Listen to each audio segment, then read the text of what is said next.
I got this Cirrus bike frame set over a year ago, and ever since I got it, I've been meaning to custom paint it and build it up as my new gravel bike. I've custom painted a couple of bikes now. One of my really old road bikes, I did a rattle can paint job when I really had no idea what I was doing. And I also painted my mountain bike about 2.5 years ago. It's given me the confidence to paint this frame, which will end up being my around town / gravel bike. And as nice as this off-white creamy color is, I just kind of want to do something wild, really colorful. So I'm going to be coming up with a brand new concept inspired by the outdoors. I'm not exactly sure what it's going to look like, but I'm going to start thinking of some new ideas and then I will be painting it myself. Before I started stripping the paint off of the frame, I did take some time to refresh my memory on the best grits and steps to take while sanding the paint. I am also lucky enough that I know a couple of people who currently or used to professionally paint bikes for a living, so I was able to ask them for advice before I got started. There are a few different recommendations online for which grits you should start with and move through when sanding your frame down, and how much of the paint you should strip off. I decided to start with 220 grit sand wet sandpaper with the plan to move on to 320 grit. I opted to wet sand in order to reduce the fine paint dust I would be producing, but even then I ended up wearing my respirator mask while sanding just to be extra safe.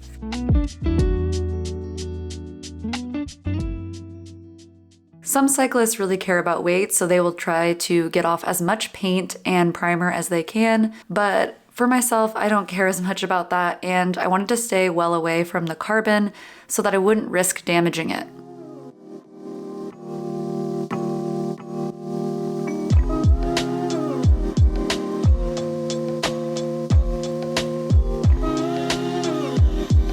In between my sanding sessions, I started sketching out some ideas of what I wanted this bike to look like. An overall idea of the paint job was starting to form in my mind, but I still wasn't quite sure how it would all come together.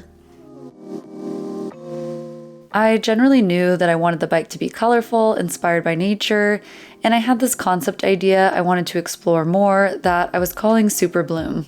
So I started playing around with different combinations of texture and color that looked like an abstract rendering of a floral bloom in a field or along a hillside. I experimented with watercolors in my sketchbook and did some sketching on my iPad.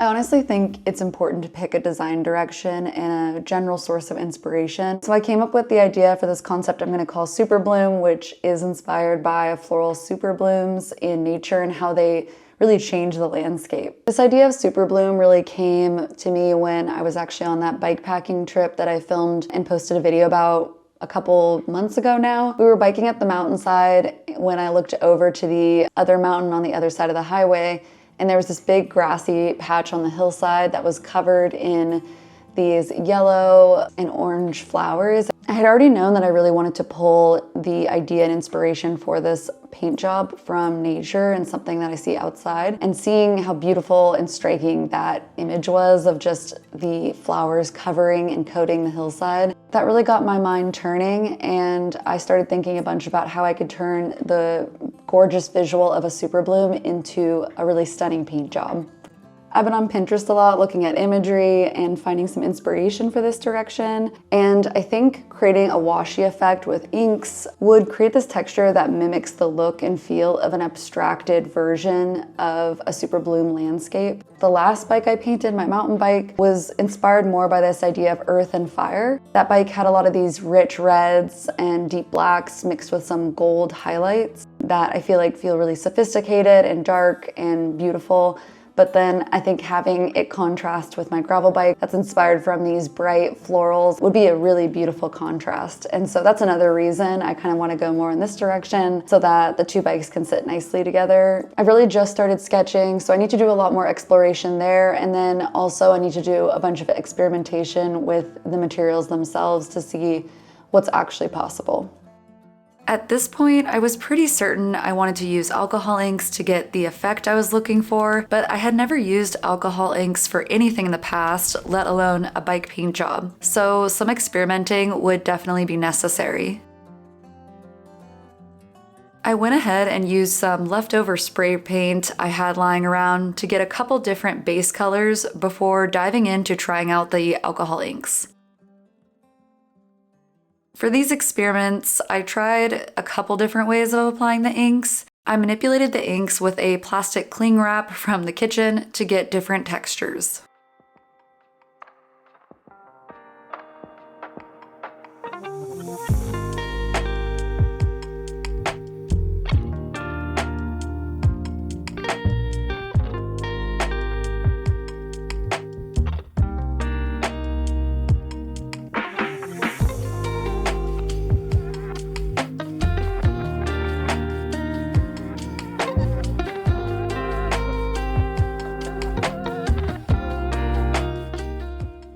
I also decided to try out using some gold foil I had left over from a previous project. The gold foil added a really cool touch in my opinion, especially when applied in a very organic and random way.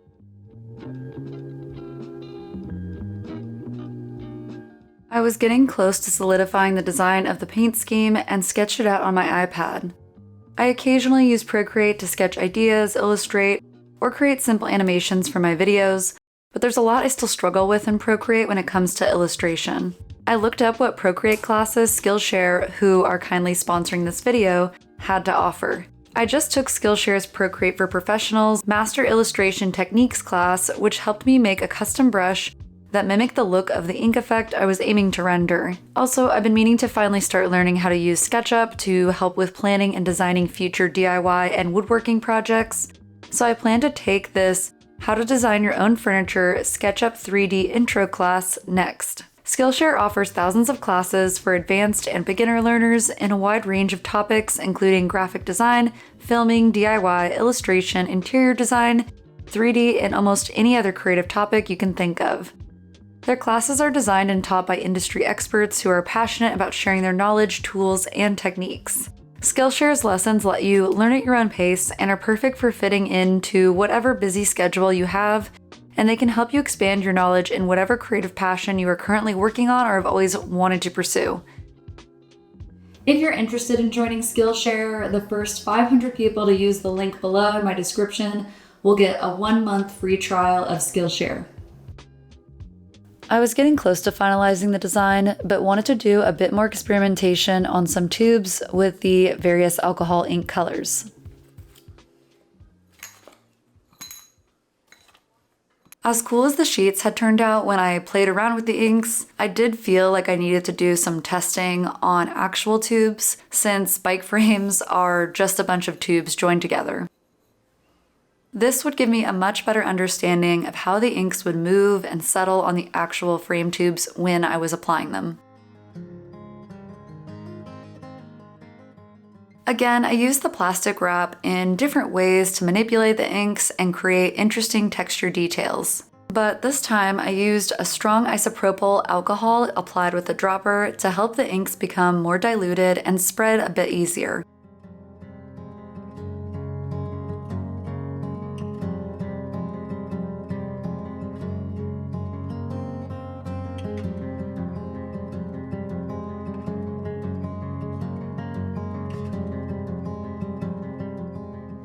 Okay, so it's the next day after I did that experimenting with the inks on the tubes, and it's been about a week since I experimented with the inks on the pieces of paper. And overall, I was a little surprised with some of the ones that I actually really liked that I wasn't expecting. Also, some of the methods I thought that would look more the way I wanted, the watercolor way I wanted to, ended up not working very well, and then other methods, I was kind of surprised at how nice they looked. This one I actually really like how it's looking. And just a reminder, this one was created by crumpling up plastic and kind of blotching the inks on with the plastic. The plastic just created some interesting details and little creases and such. Originally, I had envisioned this softer and a little more organic, kind of washy effect would be the direction I want to go in. but I do think that this one is worth considering. The other one I really like the look of and was mildly surprised about how good it came out is this one. So this one I hit with a ton of alcohol and I used a couple of different inks with no separation in the layers. I did a yellow, an orange, and then I added in a purple later in just a couple of strategic spots. And then also I did some gold alcohol ink, which I didn't even know until recently that they made gold alcohol inks, but it kind of creates that gold flake look, but in a more liquidy way that I'm not mad at it. Honestly, these tubes aren't that far off. So same inks, obviously different surfaces. And this was with the gold foil and this was with just the golden alcohol ink. But I think I actually like the golden alcohol ink look more than the gold foil. And the gold foil would definitely be thicker and a little more difficult to bury in the clear after the fact. So maybe the golden alcohol ink would be a good substitute for the gold foil. These I wasn't as big of a fan of. I think the blue one came out a little better. And I could see doing one layer of the inks like this and then clearing, sanding it, and doing another layer so that the inks stay completely separate, and doing an additional layer of either a purple or a blue, something tonal. That could be really interesting. The shape of these tubes, I found out very quickly, was a little more challenging to control the inks, which is why I wanted to try out some tubes before I moved to the frame, because obviously a bike frame is made up of a bunch of tubes. And so that makes me a little more concerned about how quickly the ink is going to move. The good news is with the alcohol, you can definitely kind of reanimate the inks. So if they're not settling in the way you want, or you get a weird drip, you can easily use the alcohol to, you know, make a dry alcohol ink spread again and change how it looks. I did think this one was quite interesting too, but I just don't think it's actually going to look like that on the frame. After lots of sketching, experimenting, and sanding, my frame was ready to be painted and I finally had a chosen design. I sprayed the entire frame and fork with a solid coat of primer.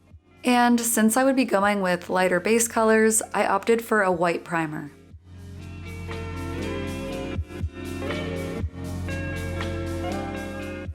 Once the primer fully dried, I went ahead and sanded the couple drips flat and scuffed the entire frame and fork with ultra-fine Scotch-Brite. I did this so I would get good adhesion when applying the base coat of color.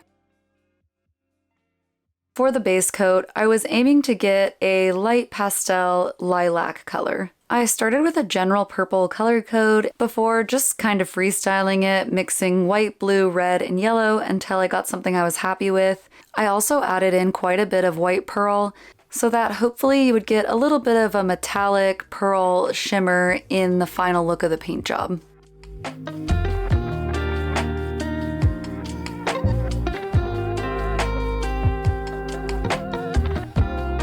In case it isn't completely obvious, this isn't my personal booth, but I am lucky enough to have access to a proper professional paint booth.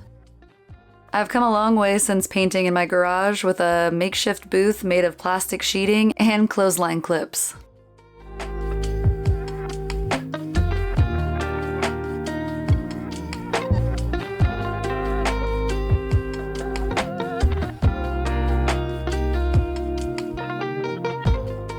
Once the light lilac color was covering the whole frame and fork, I sprayed on a darker purple as a fade in the bottom bracket area, the seat tube, chainstay junction area, and the bottom of the fork. I'm hoping this slight shift in color underneath the semi-transparent alcohol inks will just add a little bit of visual interest.